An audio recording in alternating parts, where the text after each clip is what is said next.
Good morning, everybody.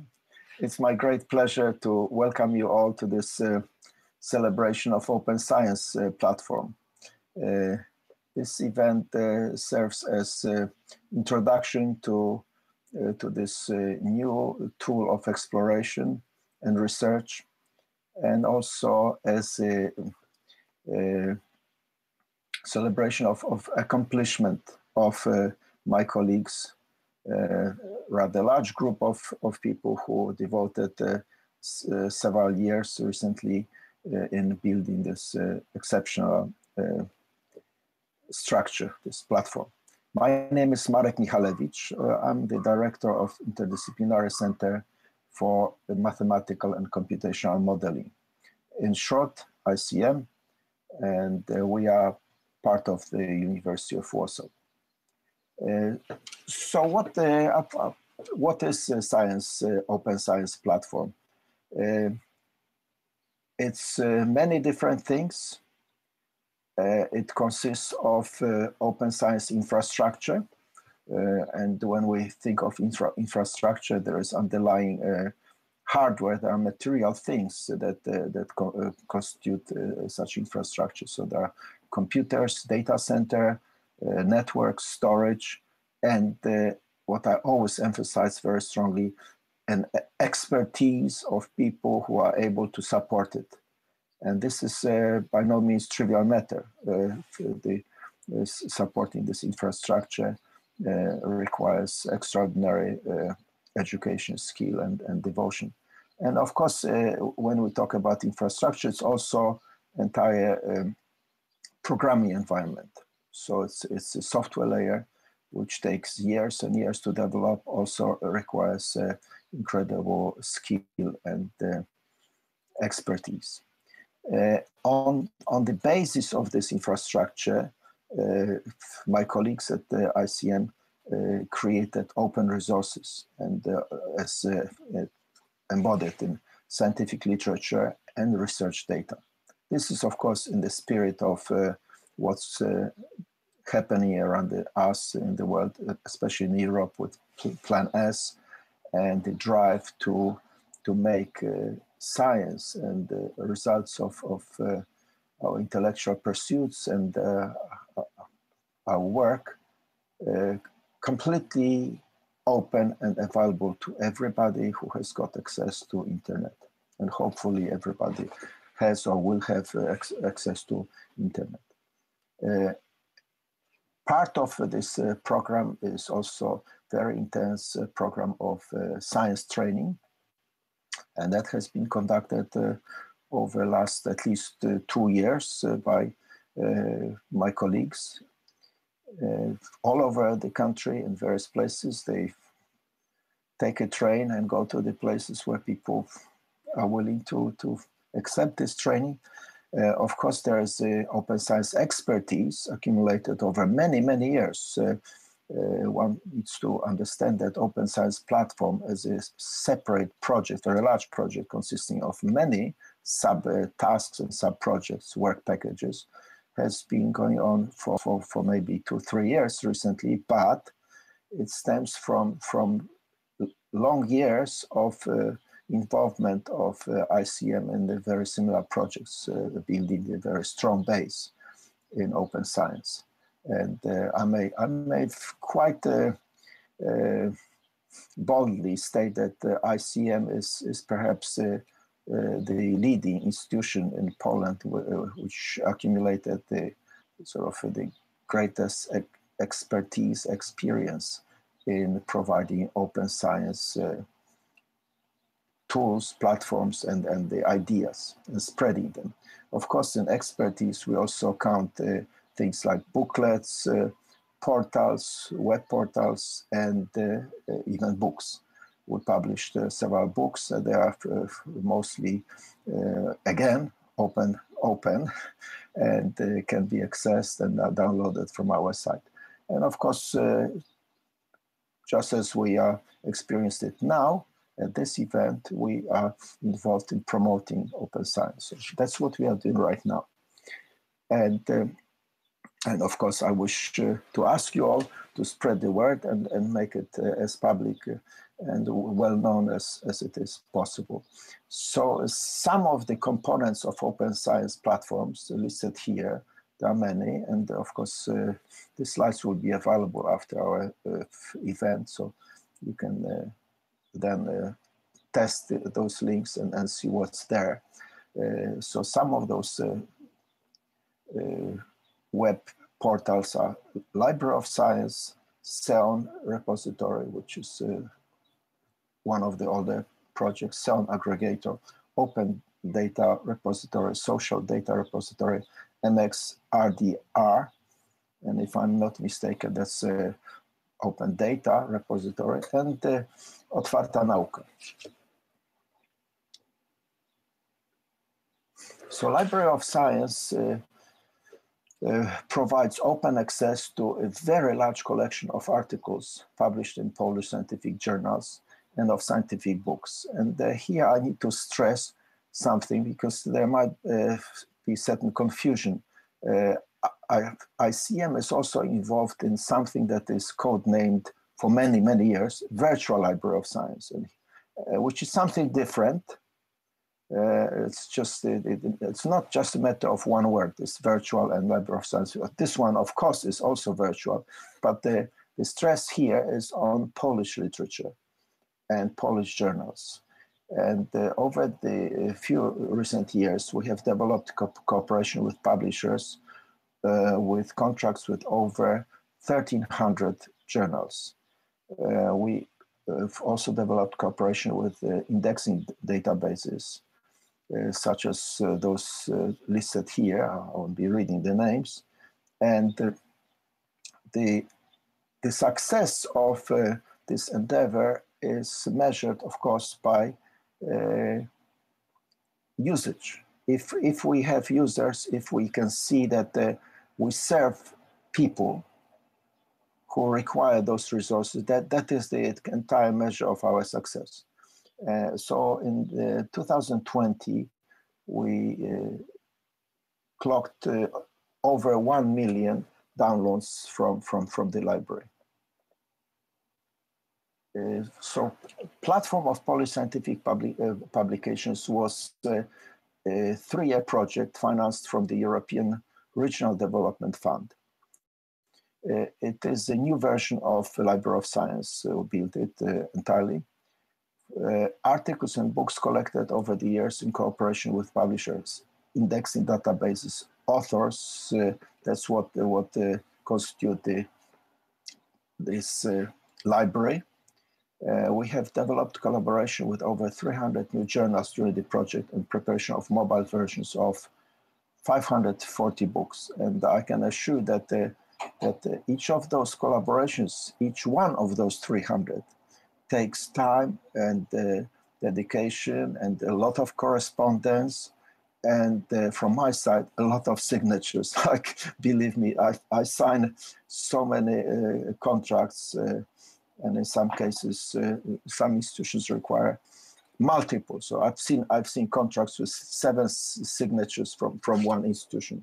Fortunately, we have only one, and now because of COVID, it's electronic. So that's a great simplification of the process.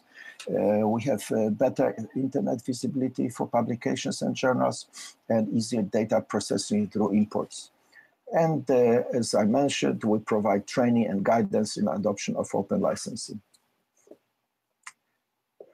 This effort, of course, requires lots of dedication of many people, and I have to congratulate Dr.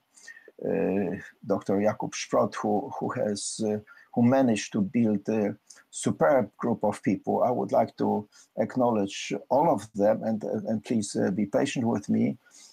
I would like to read the names. It's Szymon Andrzejewski, Adam Bagrowski, Jarosław Bąbel, Dariusz Bojanek, Ryszard Burek, Jan Ciarka, Radosław Czajka, Filip Dreger, Katarzyna Duk, Łukasz Dumiszewski, Łukasz Gładysz, Paulina Grobelna, Mazurek, Dariusz Kaczyński, Barbara Konarzewska, Karol Kulik, Paweł Kwiatkowski. That's not the end. Tomasz Lewandowski, Aleksandra Majer, Krzysztof Mądry, Sylwester Miewczas, Aleksandra Olmińska, Piotr Parafiniuk, Justyna Podlasińska, Timofej Sichkar, Krzysztof Siewicz, Agnieszka Skowelska, Marcin Suda, Jakub Szprot, Patrycja Szwed, Eliza Śmiałecka, Agnieszka Tomasik, Wojciech Trembicki. As you see, some people did not wish to provide the photographs, so please let's respect that, but you can perhaps recognize some of those faces later on when we meet at some events or conferences or discussions. And then we have Sebastian Tymkow, Małgorzata Waleszko, Adam Wasożnik, Adam Wiciński, Klaudia Wolniewicz-Słomka, Paulina Wróblewska, Roxana Zauder, Agnieszka Zygmunt, and Karol Żojć.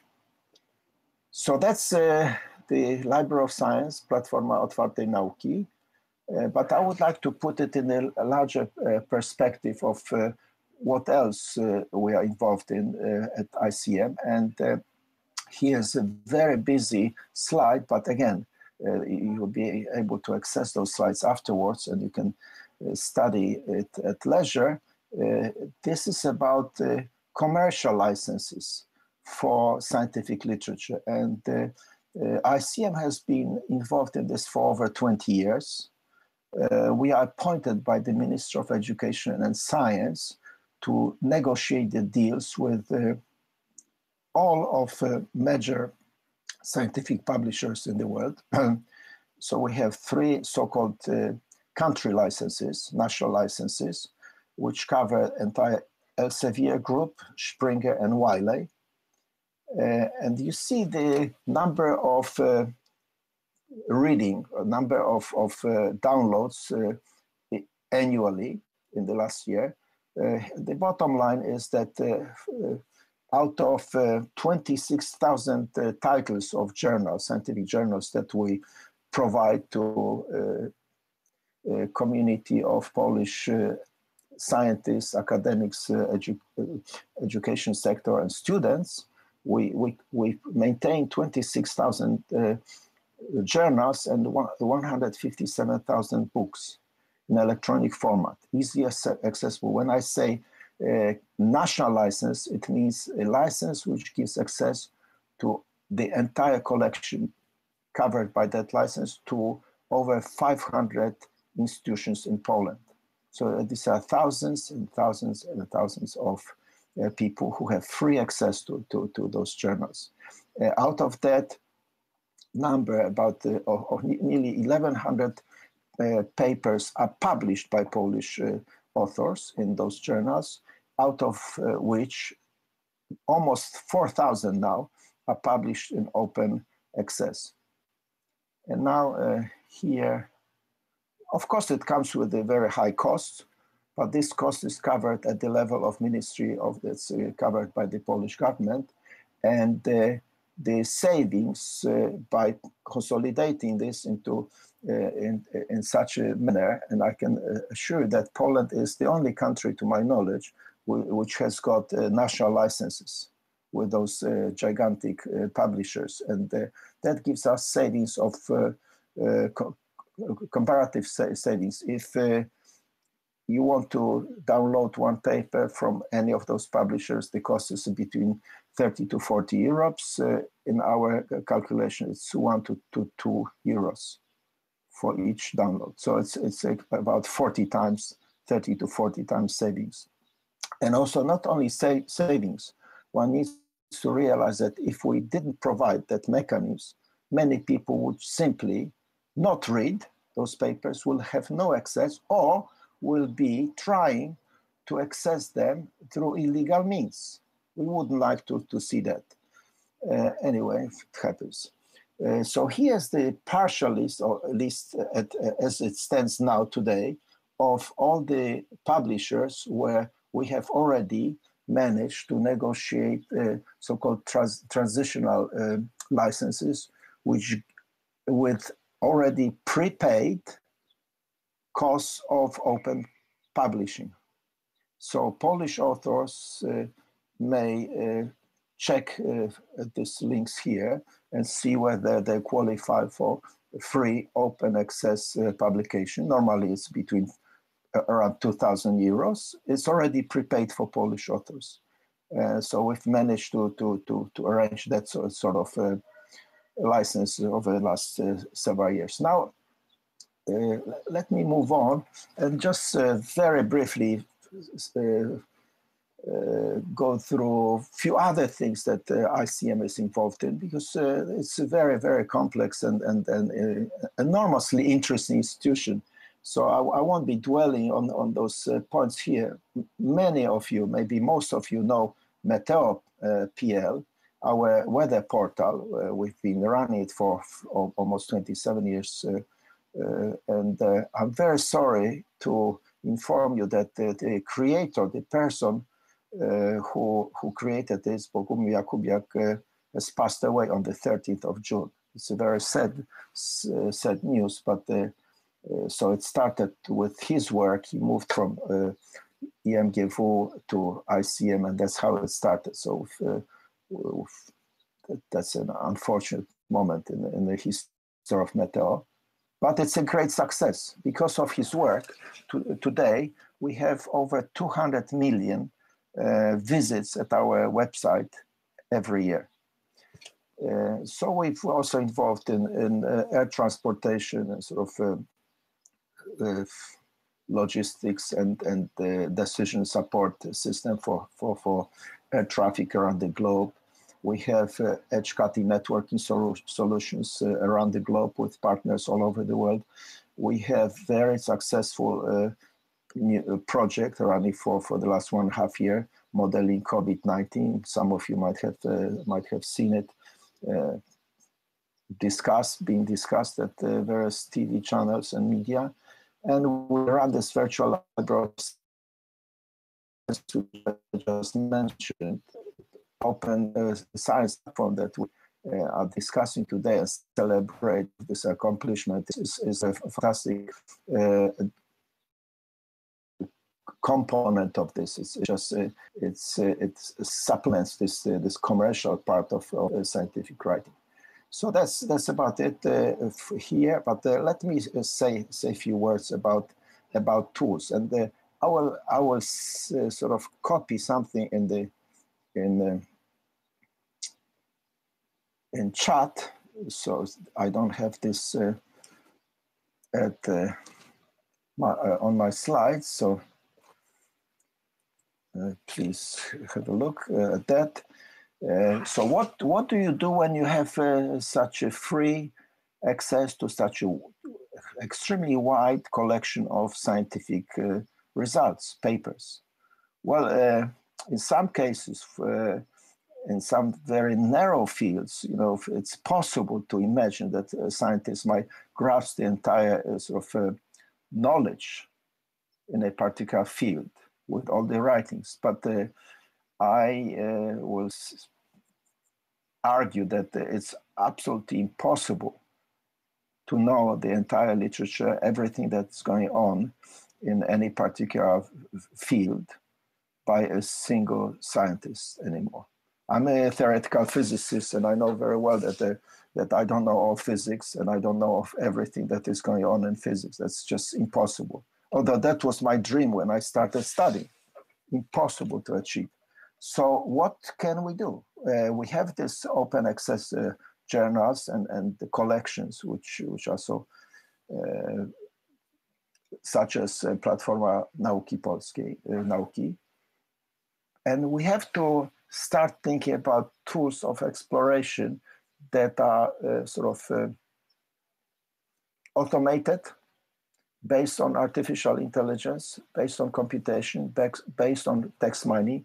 And I can, with great pleasure, announce that within days, we will we'll have a very interesting and unique tool installed, which is called Taxila, developed by Systems Biology Institute in Tokyo. With this institute, we've signed the agreement for collaboration late last year, and we'll be collaborating on Taxila. We have lots to contribute to this project, and I'll give you an example of using of Taxila. Here's the paper, and I have given you a link in the chat about the automatic creation of hypotheses. It's so-called the hypothesis generation problem, where you can study the text, not text, many texts. And when I say many, it may go in hundreds or thousands or millions of texts. And based on this automated study and analysis of relations between words, keywords, and concepts, the system may generate synthetic artificial hypotheses, which actually can be tested in historical studies of literature. And one can see that those are pretty accurate and good. So one might start thinking, where is my place in that sort of endeavor, this discovery process? I'm sure there is still lots of space for that. But here I want to emphasize something, that we talk a lot about open access and having libraries, being able to read, okay? I want to emphasize something else that we are doing at ICM. We want to go not one, but many steps further and analyze those texts and have tools of discovery and deep understanding and extra tools for gaining even better insight from very large body of literature. And I have listed some of those tools that we have recently been installing. And if any one of you is interested in testing that or learning or using it in your practice, you are most welcome. For example, we have the system Eureka XC, which has a component of artificial intelligence, the whole sort of library of artificial intelligence tools, but also semantic and graph theoretic tools, such as IENA, query languages, graph analytics for in various contexts. We also have another very interesting tools. This is on sort of experimental loan from American startup called Trovares. We have another tool which is called Sol on our special vector computer. And we have any number of AI or ML frameworks that are common now and popular. We have them installed. That's not a problem for us. So just to continue, we've had been running for over a year now a very successful series of virtual ICM seminars in computer and computational science. And I encourage you, here's the link underneath this at the bottom of the slide. Please, if you are interested, of course, please go. And especially, I recommend the lecture by Hiroaki Kitano, who is the founder of Systems Biology Institute, and Taxila and Garuda and other tools of great usefulness. And he presented a very sort of interesting lecture entitled Nobel Turing Challenge, Creating the Edge of Scientific Discovery. And here's a very interesting problem posed. Can a computer win a Nobel Prize? I will answer the question. I can see there are questions here, very interesting question. I'll answer that. And just using this opportunity, here's the sort of advertising spot, reclama for all of you. We have been running a very, very exciting series of conference. And this year will be, we are organizing 7th edition of this conference called Supercomputing Frontiers, Europe. Here's a list of faces and photographs and names of keynote speakers.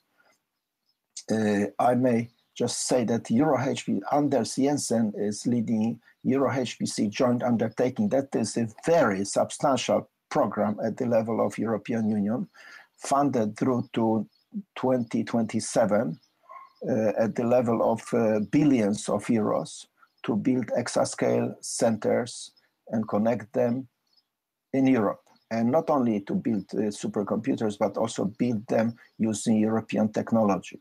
And not only software, but also hardware. So extremely sort of ambitious, huge scale.